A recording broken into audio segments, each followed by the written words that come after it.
Hey everyone. Today we're diving into a pretty wild idea, one that comes from some really ancient texts. It's this thought that maybe, just maybe, one of the deepest sources of pleasure isn't something you have to go out and find, but something you're already doing, right now. I mean, really think about that. Can you find real, profound pleasure just by breathing? It sounds a little too simple to be true, doesn't it? We spend so much of our lives chasing things, experiences, stuff, achievements, all looking for that feeling of happiness. But what if a deep, lasting joy was accessible just by turning our attention inward, to something as basic as the breath?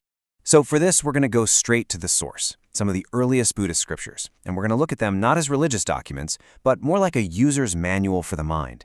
They make this incredible claim that sustained, mindful attention can actually create a powerful sense of pleasure. Let's see how they say it's done. Okay, so where do you even start? Well, before we even get to the breathing part, the texts say there's a really crucial first step. It's all about creating the right conditions inside your own head, setting the stage for something amazing to happen. The texts call this seclusion from sensual pleasures.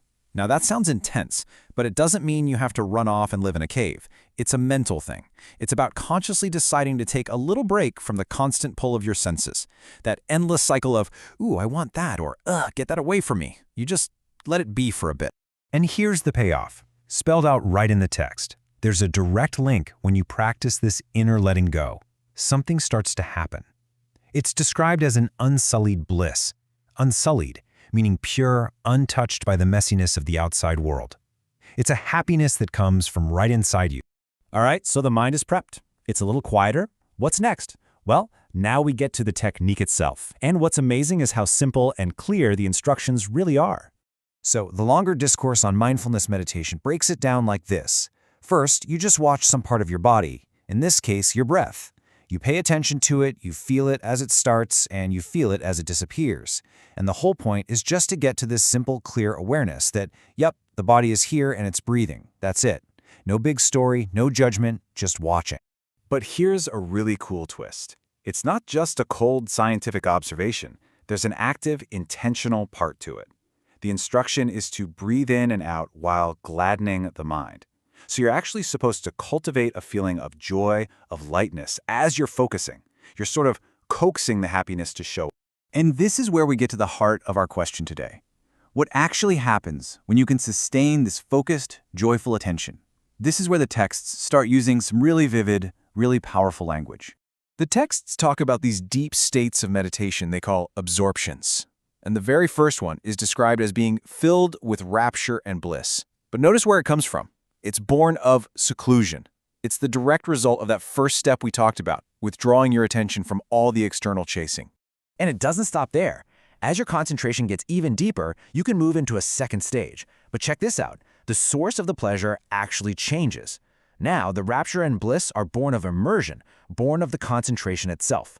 The pleasure starts feeding on itself, just from the simple act of being focused. I know, this can all sound a bit abstract, so the texts use this beautiful image to explain it. Imagine a deep, calm lake. There are no rivers flowing into it from the outside. Instead, it's being constantly filled by a cool spring of water welling up from the very bottom.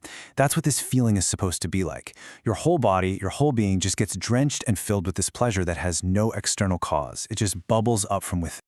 So, what's the big takeaway here? What this is all pointing to is a radically different kind of happiness. It's a pleasure that has nothing to do with getting something, or winning something, or buying something out there in the world. So let's just put all the pieces together one more time. You start by quieting down that part of your mind that's always chasing after things. Then you put your steady, mindful attention on something simple, like the breath.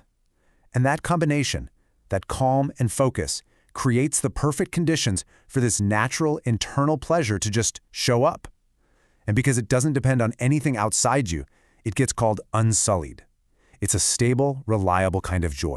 And that really leaves us with a fascinating question to chew on, doesn't it? What these ancient texts are really offering is a hypothesis we can all test for ourselves, that a deep and satisfying pleasure is a built-in potential of our own minds. And if that's true, even a little bit, well, what does that change about how we go about looking for happiness in our day-to-day lives? It's definitely something worth thinking about.